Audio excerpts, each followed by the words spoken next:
Should you grade your cards? A fundamental question of the human state. This is going to be the Pokemon $1,000 challenge part 2. You saw me open 200 packs of Crown Zenith, and I've selected the 38 cards that I think might be worthy of a PSA submission. And that's based on a few different criteria. Number 1, card condition. We don't want to submit cards that we don't think have a chance at getting a high grade, which is really a 9 or a 10 for PSA. To get a high grade, the card needs to be pretty much mint, fresh out the pack, but there's a couple other things that you might not be thinking about, such as the card centering. Even with a pack fresh card, it might not have been cut in a way that would allow it to be graded a 10. So what you're looking at here, and we'll look at this Giratina V-Star as an example, my best hit from the 200 packs I opened. We're looking at the length or the width of the borders on the top, the bottom, the left, and the right to see if they are about even, so that the card would be what we called well-centered. In this example, you'll notice it looks about as even as can be. Very well-centered card here, which is a check mark. The condition, perfect. I pulled it out of pack myself. I put it right in this sleeve. The back also looks well centered, and I don't see a lot of corner whitening or edge wear. So that's where sometimes even on a pack fresh card, you'll see a little white speck around the corner or the side. So those are the things I'm looking for. Here are the 38 cards. I got Giratina V-Star. Like I said, that's kind of the cherry on top. The best card that I pulled. A couple of Suicune V's, a couple of Entei Doggos, the Regigigas V-Star, 2 of those, the Deoxys V-Star, 2 of those, Hisuian Zoroark V-Star, Zeraora VMAX, Hisuian Samurott V. These are all Galarian Gallery cards so far. Hoopa V, Drapion V, another one of those. This Charizard V-Star, which is just the regular Charizard V-Star. These Radiant Charizards, of which I pulled 4. And then this Pikachu Secret Rare, of which I pulled 3. Back to the Galarian Gallery, this Pikachu centerpiece for the kind of mosaic cards. The Mew, I have a couple of those. And then we get into some trainers. Friends in Hisui, Friends in Sinnoh, Charon's Care, Irida, Alessa Sparkle, 2 Manaphy's, and a Lapras. Let's get into the sheets here. I have the card names here on the left and their number in the set, and then I have their raw card value, which I pulled from TCG Player just a couple of days ago, and this was the market value. So sometimes you'll see like an as low as price, but then you'll see the market value price, and that's the price that I'm going off of here. The Giratina V-Star far and away is the most valuable. It's a steep drop off into the 20s after that, and then even down into like the 4s and 5s for some of these cards. The next thing I've done is I've gone to eBay and looked at recent sale history, not just what people are putting cards up for auction at or up for sale at, but what has it actually been sold for in recent days, weeks, months. So to do that, you're going to go to eBay and just check the completed items or sold items, and then you'll get a list of recent sales that have happened. Off of that price, I pulled a PSA 10 and a PSA 9 for each of these cards. Here, I can make the calculation of if it's going to be worth paying the $15 per card that it costs to send these to PSA and get a grade back. You'll notice for a lot of these, the 9 value, maybe not a lot of them, but definitely for the higher value ones, the 9 value sometimes is even less than the raw value. Meaning, if you're not confident that it can get a PSA 10 grade, you should not submit it. That's kind of the case for this Giratina V-Star. If I'm not confident it's going to get a 10, at least like a 50% shot of it being a 10, I shouldn't submit it. But I am fairly confident, so that's why it's on the list.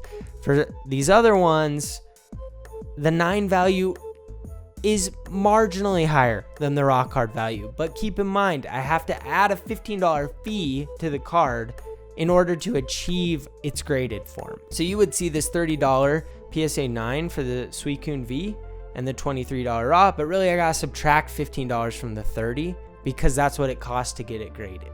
And that would bring me down to $15, which is then less than the $23. So I've calculated that delta over here on the right. So I have a PSA 10 delta that's saying the difference in the price between the PSA 10 and the raw card value, adjusting for the $15 grading fee, and then the PSA 9 delta, which is doing the same thing. And you'll see almost all the PSA 9 deltas are negative, which means it would be better off that I keep the card in its raw form and sell it than get it graded in a 9 and try and sell it, at least today. That could change in the future as the card appreciates. People might put a premium on graded cards knowing that they know what they're getting in the way of condition. And over time, raw card condition tends to erode. It's less likely that somebody's kept it in a pristine form for that long. But today, you'll see the only cards that have a positive PSA 9 delta are those Pikachus. So those ones are going for $11 raw and $30, a lot of sales history around $30 in the 9.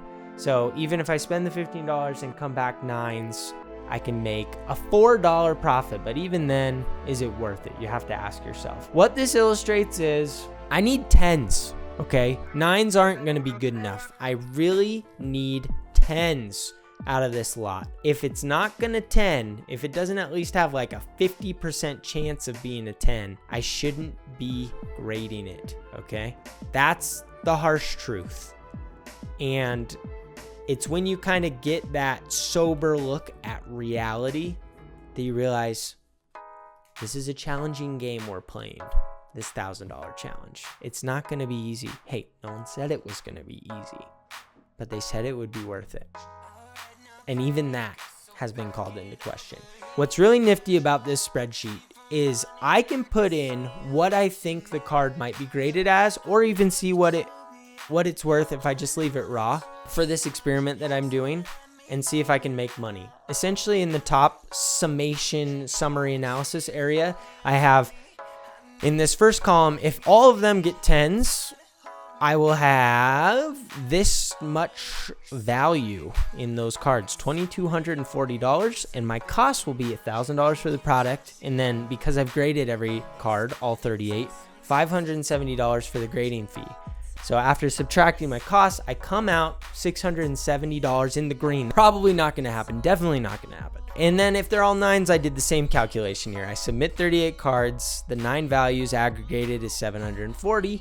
And then $1,000 product cost, $570 in grading costs brings me to a minus $830, at least present day value. If I keep them raw, I'm better off than getting all 9s, because I eliminate the grading fee of $570 and I have $432 in raw value that I can hang on to if I wanted to try and sell these just raw. I still have to account for the $1,000 product fee, so I'm still negative $568.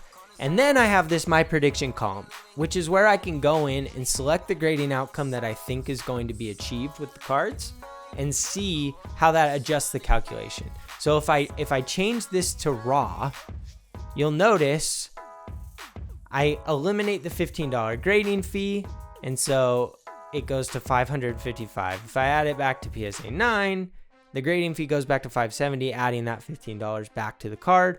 But the value then is calculating the 9 value instead of the 10, so I lose about $135 from this top line. That's kind of how that works. If I go to 10, that $135 comes back. So this is all kind of, I've just used some formulas here and using ChatGPT to help me figure those out. I want to actually go through these and see what my predictions will be. If there is a card that I predict will not even be a 9, I might just pull it from the submission, but I want to do my best job of guessing. And then when the cards come back from PSA, I can see how well I did. That's the plan. So let's go through and just see what we think here.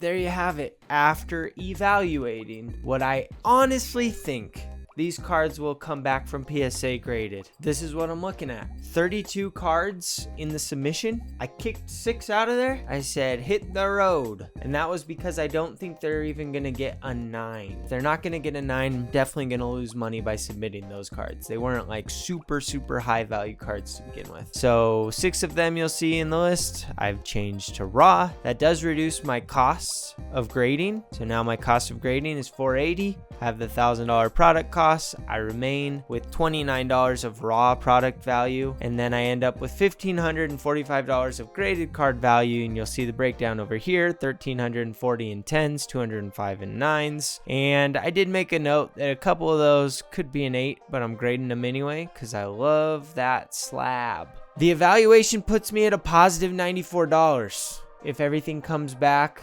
based on the way that I've predicted it in this sheet. That's a thin margin considering my all-in costs are around $1,500.